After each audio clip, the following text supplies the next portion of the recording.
മനുഷ്യൻ എന്ന് പറയുമ്പോ അത്ഭുതമുള്ള ആളാണ്. തന്നെ പറഞ്ഞല്ലോ, മുഅ്മിനിന്റെ കാര്യം അത്ഭുതമാണ്. അവന്റെ സംസാരം അത്ഭുതമാണ്, അവന്റെ ഇടപെടൽ അത്ഭുതമാണ്, അവന്റെ രാവും പകലും അത്ഭുതമാണ്, എല്ലാം അത്ഭുതമാണ്. അപ്പൊ നമ്മളൊക്കെ ഒരു അത്ഭുതമുള്ള മുഅ്മിനായി മാറണം.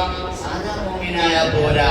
നബി തങ്ങൾ പറഞ്ഞു, അജബൻ ലിഅംരിൽ മുഅ്മിൻ, ആ ഭാഗ്യം ലഭിച്ച മുഅ്മിനുണ്ടല്ലോ അവൻ അത്ഭുതമാണ്. അത്ഭുതം എന്താണ്? അത്ഭുതം അല്ലാഹുവാകുന്ന സൃഷ്ടാവ് ഈ മുഅ്മിനാകുന്ന അടിമയെ ഏത് സാഹചര്യത്തിൽ അവനെ പരീക്ഷിച്ചാലും അവിടെ നിന്നൊക്കെ വിജയിക്കും.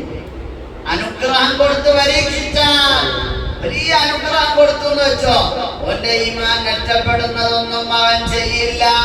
അധികാരം കിട്ടിയെന്ന് വെച്ചോ, അവന്റെ ഈമാൻ നഷ്ടപ്പെടുന്നതൊന്നും അവൻ ചെയ്യില്ല. അവന്റെ അധികാരത്തിന് താഴെയുള്ളവരെല്ലാം വിനയത്തിൽ സമീപിക്കും. സമ്പാദ്യം കൊണ്ട് അല്ലാഹു അനുഗ്രഹിച്ചാൽ ആ സമ്പത്ത് എല്ലാവർക്കും ഉപകാരപ്പെടുന്ന രീതിയിൽ അവൻ ഉപയോഗപ്പെടുത്തും, അഹങ്കരിക്കില്ല.